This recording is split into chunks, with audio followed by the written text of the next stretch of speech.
खबर हो सरकार कि भाई बहन फिर लकड़ी बात है।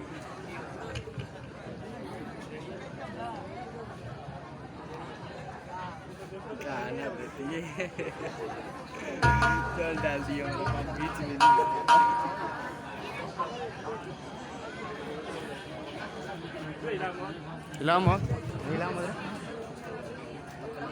हिला मत लान के वीडियो कर दीजिए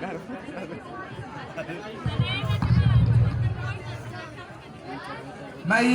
श्यामू भैया खा ले लो अभी नु एक छिपा ठूस के गई हो माई एगो और रोटी दो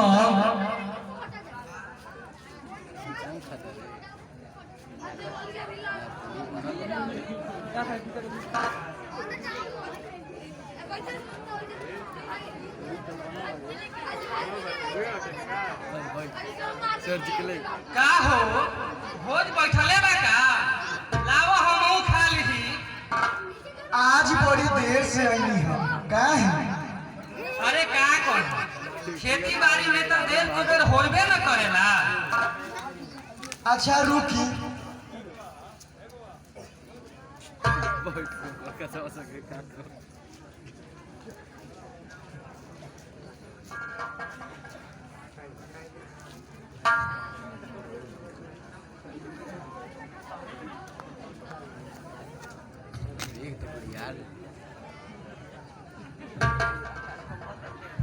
अच्छा भाई अब हमनी के जात बानी जा कल के टास याद कर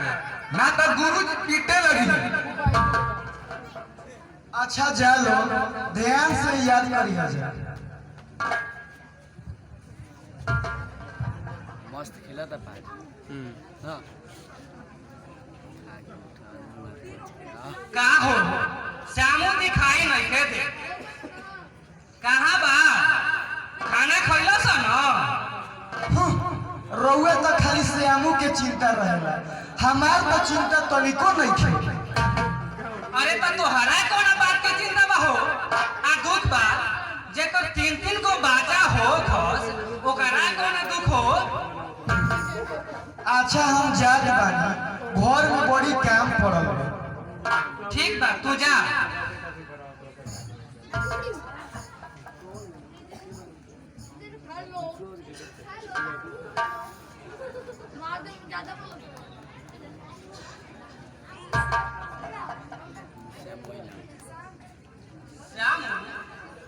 कहाँ रहो बेटा बाबूजी माई हमारा के खाना ना देली हो हम भगा देली हो का खाना ना देली हो अरे हम पूछनी हम तो कहत बारी कि श्यामू खाना खा ले लेगा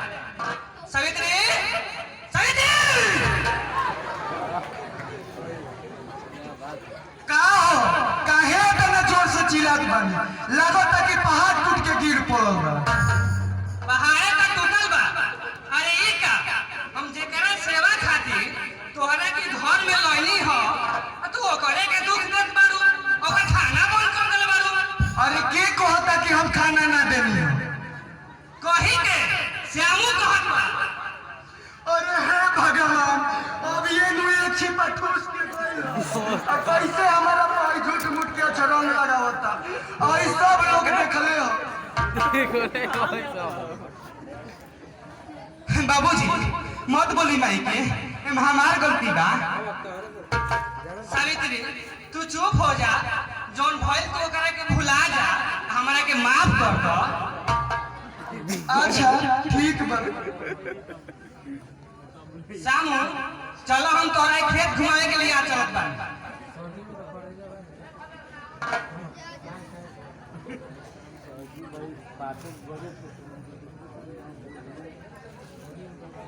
एक टन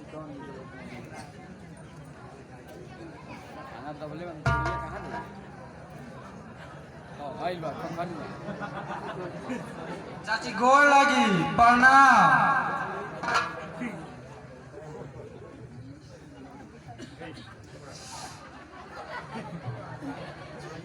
चाची प्रणाम तब चाची का समाचार बा? बोल के हजार बा का? अरे खदेर ना तोनी के काले नु अचार चलावत रहसन, हम तोनी के खदेरले रही, आज फिर आ गइल सन। का करी जा चाची, हमनियों के आदत से लाचार नु बानी जा। अच्छा ये बताओ सन, पढ़े जाला सन कि ना रोज? चाची हमनी के रोज रोज स्कूल जान जा, आज तुम्हारों के अच्छा जब बन जा और सुबह टाइम हो गई बा।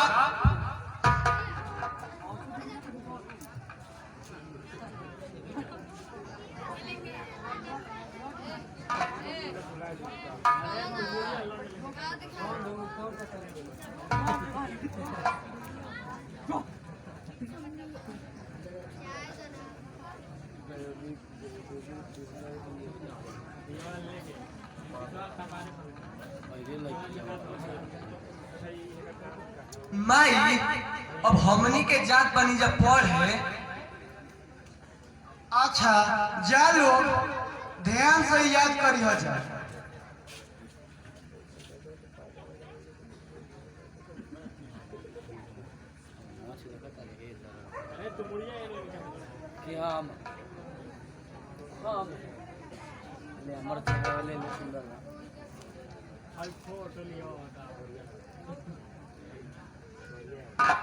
का हो